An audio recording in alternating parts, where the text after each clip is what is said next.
You are listening to KBR Prime, podcast for curious mind. Enjoy.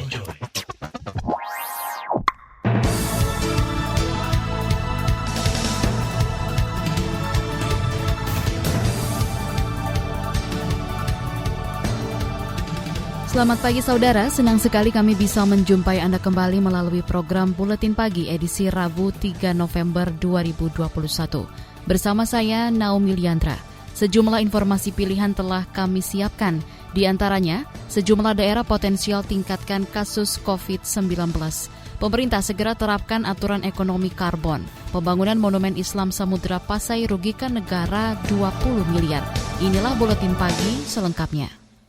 Terbaru di Buletin Pagi. Provinsi DKI Jakarta ditetapkan berstatus pemberlakuan pembatasan kegiatan masyarakat level 1 sejak kemarin hingga 2 pekan ke depan. Hal itu termaktub dalam instruksi Mendagri tentang PPKM. Selain ibu kota negara, status itu juga diterapkan di Kabupaten Bekasi, Kota Bogor, Jawa Barat, Kota Semarang, Jawa Tengah, hingga Magelang, Jawa Timur. Dampaknya pembatasan di area publik kian dilonggarkan. Semisal mal dibuka 100%, kerja di kantor 75%, hingga pengoperasian transportasi dengan kapasitas 100%. Satgas Penanganan COVID-19 menegaskan, setiap pihak di daerah PPKM level 1 tetap menerapkan protokol kesehatan dan mengurangi mobilitas. Anggota Satgas Penanganan COVID-19 Subbidang Mitigasi, Fala Adinda mengatakan, kesadaran masyarakat menjadi salah satu faktor penting mencegah lonjakan kasus seperti Juli lalu. Ia mengakui pengurangan mobilitas jadi salah satu faktor penyebab kasus corona turun. Karena itu pelonggaran pembatasan diharapkan tidak memicu peningkatan mobilitas masyarakat. Berbekal kasus bulan Juli lalu, maka yang bisa kita pelajari adalah selalu hindari mobilitas dan kita selalu batasi mobilitas kita.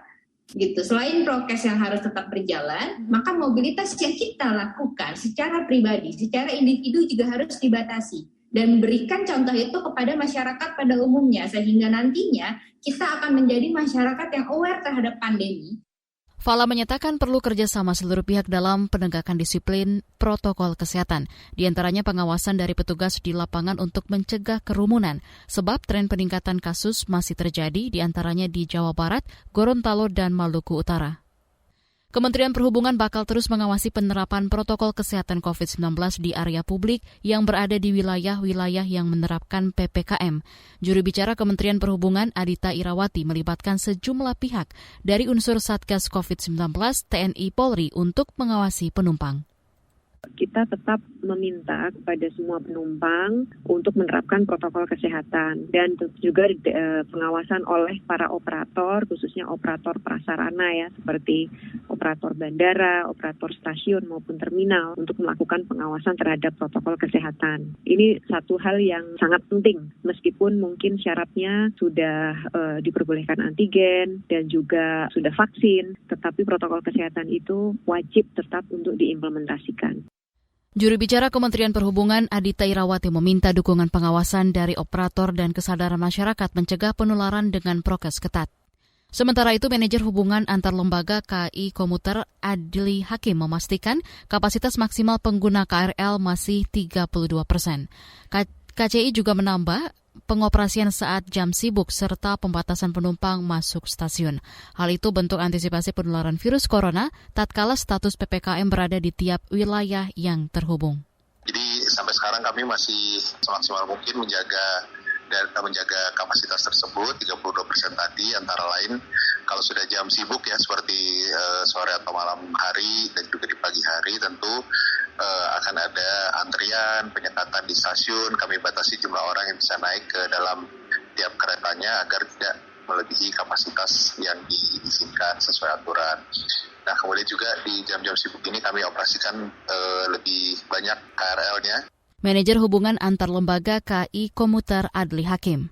Kebijakan pelonggaran yang dilakukan pemerintah dikritik ahli epidemiologi Universitas Indonesia Tri Yunis Miko Wahyono. Menurutnya, pemerintah tidak konsisten dalam penerapan data pemantauan yang menjadi salah satu tolok ukur penurunan level PPKM. Sebab ia menilai pemantauan yang dilakukan pemerintah tidak memenuhi standar. Kondisi itu bisa memicu peningkatan kasus COVID-19.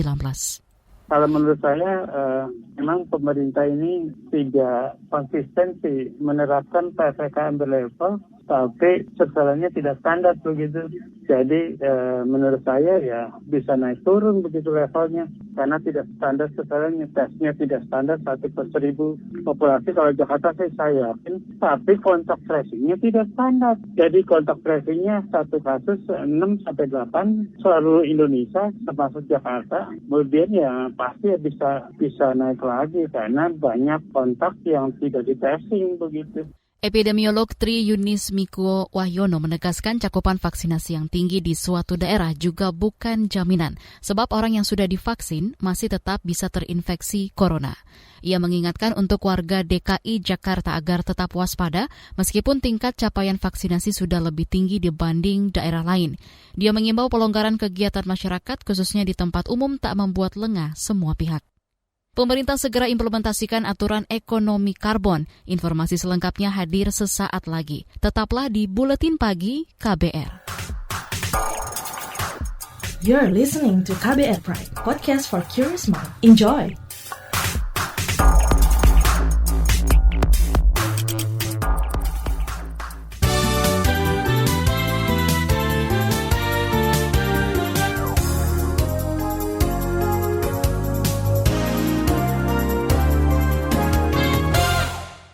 Pemerintah segera menerapkan implementasi peraturan Presiden Perpres tentang nilai ekonomi karbon atau NEK. Perpres itu disahkan Presiden Joko Widodo dalam pertemuan Konferensi Perubahan Iklim Perserikatan Bangsa-Bangsa atau COP26 di Glasgow, Skotlandia. Menteri Lingkungan Hidup dan Kehutanan Siti Nurbaya Bakar menjelaskan aturan itu memuat perhitungan harga, instrumen serta pajak karbon. Indonesia juga sudah mempersiapkan untuk ekonomi karbon, jadi pricing and tradingnya itu sudah ada peraturan presidennya, segera disiapkan teknis dan bertahap beberapa regulasi teknisnya kita segera selesaikan. Menteri Siti Nurbaya mengklaim Indonesia menjadi penggerak pertama penanggulangan perubahan iklim berbasis pasar di tingkat global. Sebelumnya, Indonesia telah menetapkan target penurunan emisi gas rumah kaca sebesar 29% dengan kemampuan sendiri dan 41% dengan dukungan internasional pada 2030. Pemerintah juga menargetkan nol emisi paling lambat 2060.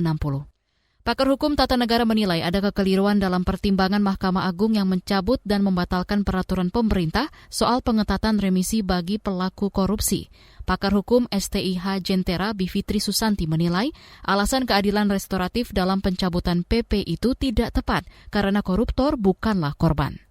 Saya kira kesalahannya sangat mendasar ya, karena ada kesalahan konseptual dalam memahami restoratif justice itu. Ingat, restoratif justice itu bukanlah pendekatan baru dalam tanda kutip dalam pemasyarakatan. Beda lagi ya. Ini kan kelihatannya didekatannya seperti ini ya. Dikit-dikit seakan-akan mengurangi orang di lembaga pemasyarakatan adalah restoratif justice. Bukan. Restoratif justice berpihak pada korban. Dan dalam tindak pidana korupsi, korbannya bukanlah koruptor, tapi justru masyarakat luas.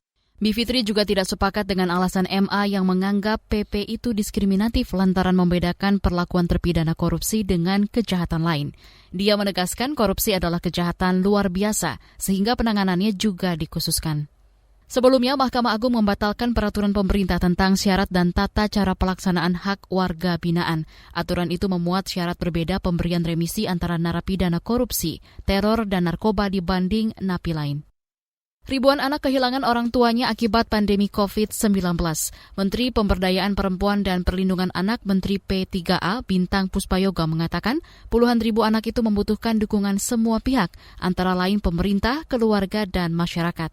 Itu disampaikan Bintang dalam acara pelaksanaan dukungan psikososial bagi anak-anak terdampak COVID-19 di Indonesia kemarin. Dari pendataan Rapid Pro yang kami kerjasama dengan UNICEF itu memang hampir hari ini 29.822 anak-anak yang kehilangan salah satu atau kedua orang tuanya karena COVID-19. Tentu hari ini kami sangat berbahagia sekali karena pendampingan psikososial ini adalah merupakan hal yang sangat penting untuk mengembalikan semangat anak-anak yang ditinggalkan oleh salah satu atau kedua orang tuanya. Menteri P3A Bintang Puspayoga berharap pendataan anak-anak korban corona yang dilakukan bersama Kementerian Sosial bisa ditindaklanjuti uluran tangan semua pihak.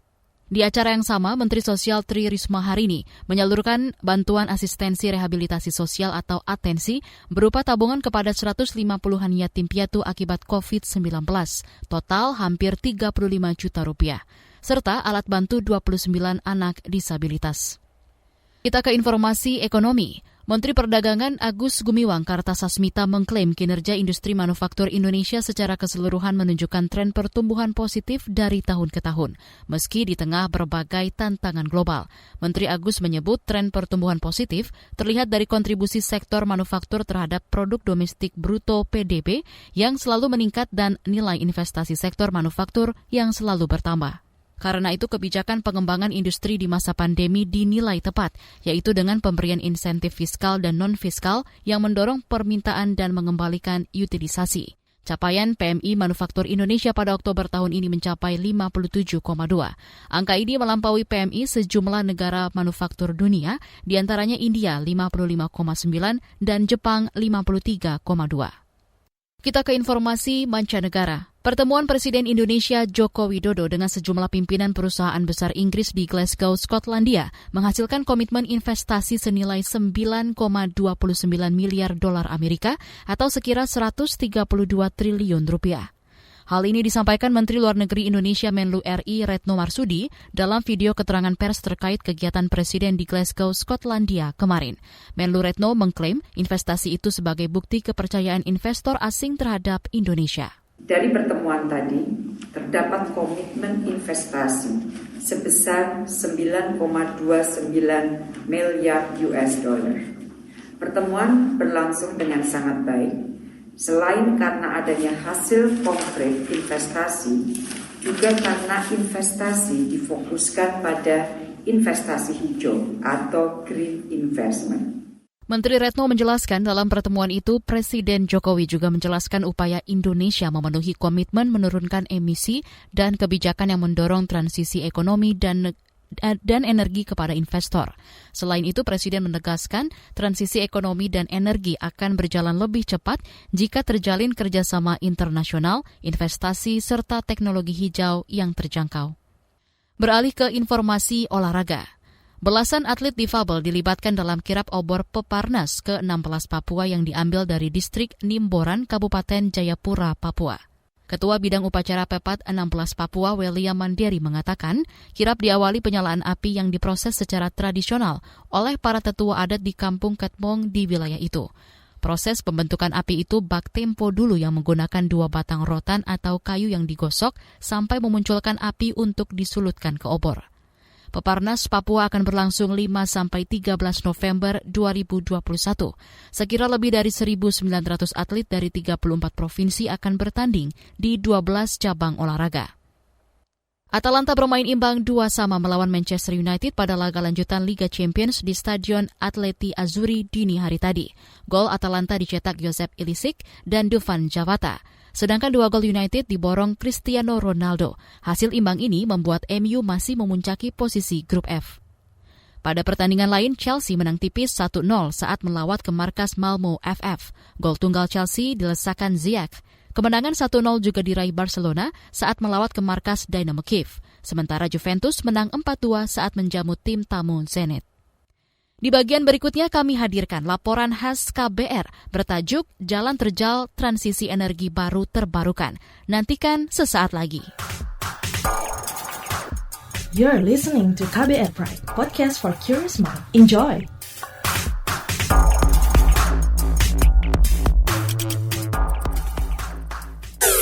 Commercial break.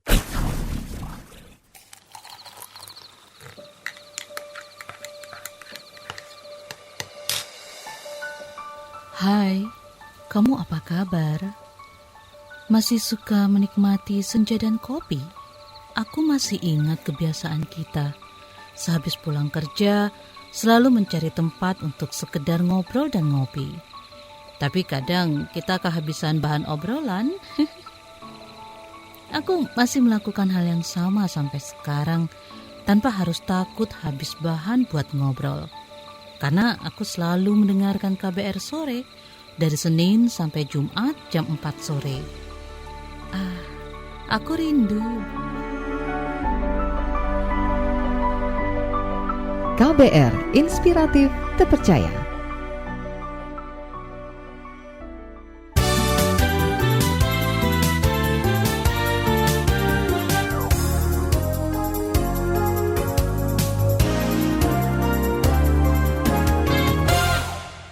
Anda masih bersama kami di Buletin Pagi KBR.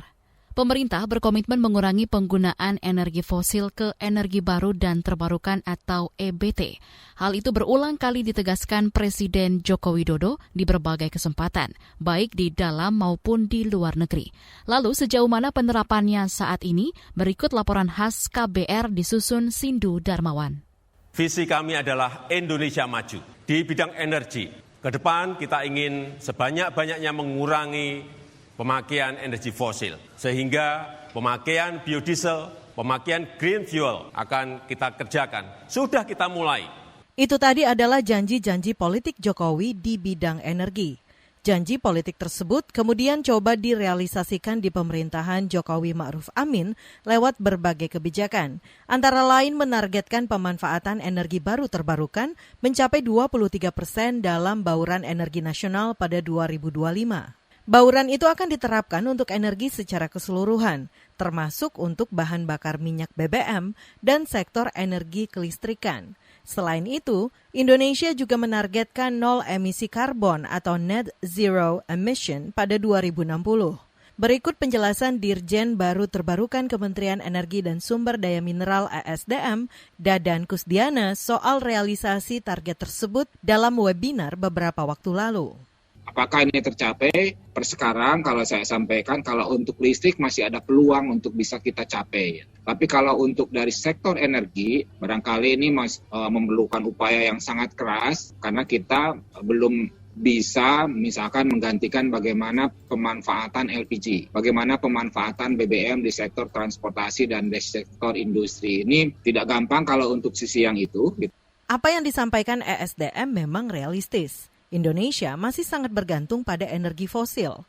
Merujuk data Carbon Brief pada 2020, Indonesia masuk 10 negara dengan pembangkit batubara terbesar di dunia, yakni sekira lebih dari 29.000 megawatt. Tercatat, 61% produksi listrik disumbang oleh pembangkit listrik tenaga uap PLTU yang bahan bakarnya memakai batubara.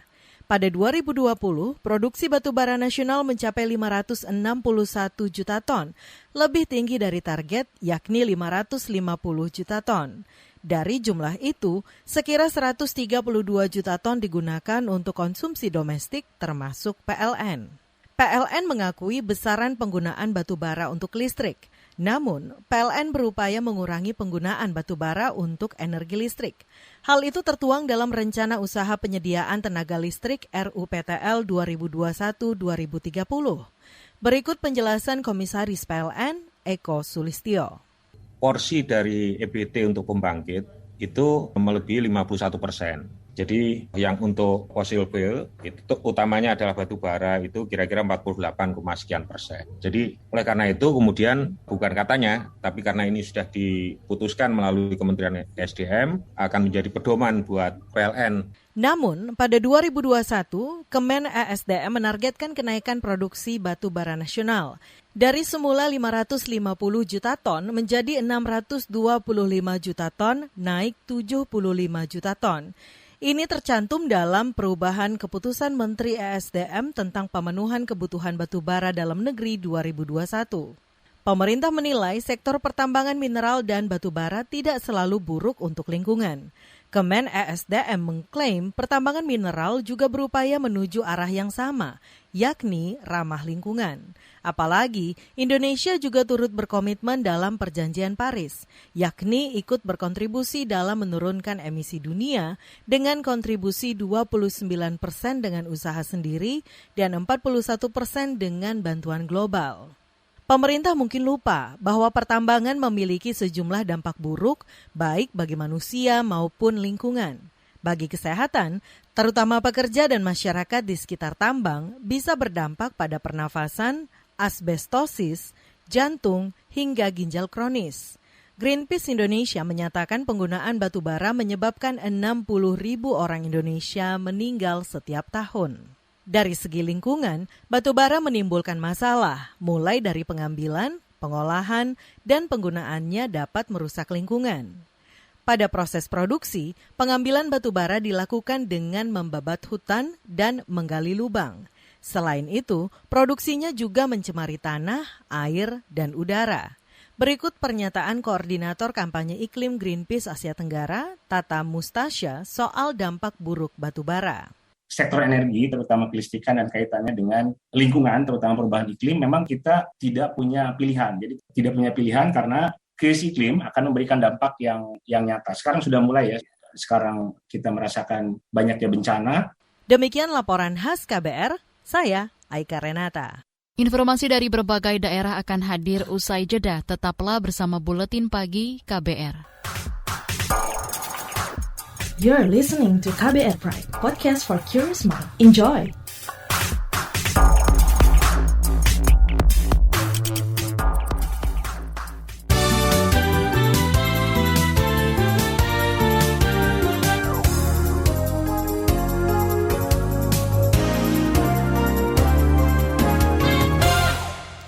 Inilah bagian akhir Buletin Pagi KBR. Kejaksaan Negeri Lok Sukon, Kabupaten Aceh Utara menduga kerugian negara dalam pembangunan Monumen Islam Samudra Pasai mencapai 20 miliar rupiah. Kepala Kejaksaan Negeri Aceh Utara, Diah Ayu Hartati, mengatakan telah menyerahkan berkas dokumen dan alat bukti perkara itu ke Badan Pengawasan Keuangan dan Pembangunan setempat selaku lembaga auditor resmi pemerintah. Keterangan ahli dari ahli konstruksi memang berdasarkan perhitungan, kalkulasi secara engineering, civil engineering, teknik sipil itu sudah ditemukan adanya perbuatan melawan hukum diduga ya yang merugikan keuangan negara. Dalam kasus ini, Kejaksaan Negeri Lok Sukon sudah menetapkan 5 tersangka, terdiri 3 pejabat Dinas Pendidikan dan Kebudayaan dan 2 orang rekanan. Sedangkan bangunan yang dibangun selama 5 tahun hingga 2017 itu kini rusak, bahkan menara monumen kini miring. Padahal bangunan ini menggunakan APBN hingga hampir 50 miliar rupiah. Harga minyak goreng di sejumlah pasar tradisional di Kabupaten Banyuwangi, Jawa Timur meningkat. Minyak goreng kemasan mencapai Rp35.000 per kilogram dari sebelumnya dibanderol sekitar Rp27.000 per kilogram. Sedangkan minyak goreng curah naik dari Rp19.000 menjadi Rp29.000 per kilogram. Pedagang di pasar setempat Misrawati mengungkap pasokan agen yang menipis ditengarai sebagai penyebab kenaikan harga. Akibatnya pembeli daya beli masyarakat menurun 50%. Harga minyak 19, minyak cor, minyak tahun 17, minyak sapira 16, minyak Pilma 34, Pimoli 34, Mordon 35, mulai ada 1 minggu. Itu tadi salah satu pedagang pasar Misrawati. Sementara itu menurut Kepala Dinas Koperasi UMKM dan Perdagangan Banyuwangi, Nanin Oktavianti, kenaikan harga minyak goreng diduga imbas menjelang akhir tahun. Karenanya banyak agen maupun pedagang yang mempermainkan harga, termasuk faktor kurangnya pasokan. Guna menekan tingginya harga minyak goreng, Pemda setempat akan selenggarakan operasi pasar. Ribuan buruh yang tergabung dalam Aliansi Buruh Banten Bersatu AB3 berunjuk rasa ke kantor gubernur di Serang, Banten. Aksi itu menuntut kenaikan upah minimum provinsi. Presidium AB3 Dedi Sudrajat mengatakan jumlah buruh yang datang dari kota Tangerang sekira 4.000-an orang. Mereka akan bergabung dengan 10.000 buruh dari wilayah lain di Provinsi Banten. Sementara itu Dinas Tenaga Kerja dan Transmigrasi Disnakertrans Provinsi Banten meminta buruh tetap menjaga kondisivitas iklim investasi menjelang pembahasan dan penetapan UMK serta UMP 2022.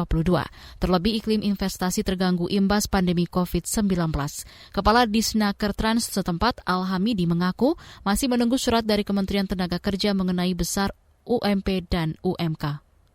Polisi menyita barang bukti dari Sekretariat Menwa di Kompleks Kampus UNS Solo. Juru bicara Tim Reskrim Polresta Solo, Julian, mengatakan sejumlah barang bukti itu disita untuk pengembangan kasus meninggalnya mahasiswa UNS saat menjalani Diklatsar Menwa. Pada hari ini, Selasa 2 November 2021, kami dari Unit 4 dan Unit Identifikasi Satreskrim Polresta Surakarta, didampingi dari Biro Akademik dan Kemahasiswaan Universitas 11 Maret, melaksanakan penggeledahan dan penyitaan terkait barang bukti untuk mendukung prosesnya penyidikan. Bisa kita lihat dari senjata replika, helm, dan lain sebagainya. Kita ke Lampung, Densus 88 Anti Teror Mabes Polri menangkap seorang terduga teroris berinisial SK di Desa Bataranila, Lampung, Senin sore. Mengutip Antara, penangkapan ini hasil penyelidikan dan pengembangan dari terduga yang sebelumnya ditangkap di Pesawaran. SK ialah anggota Jemaah Islamiyah, keduanya ditangkap terkait pendanaan terorisme. Informasi tadi menutup jumpa kita di Buletin Pagi hari ini. Pantau juga informasi terbaru melalui Kabar Baru, situs kbr.id, Twitter kami di akun @beritaKBR, serta podcast di alamat kbrprime.id. Akhirnya saya, Naomi Liandra, bersama tim yang bertugas undur diri. Salam.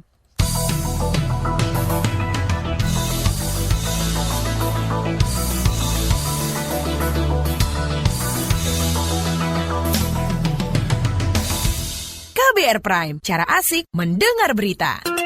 KBR Prime, podcast for curious mind.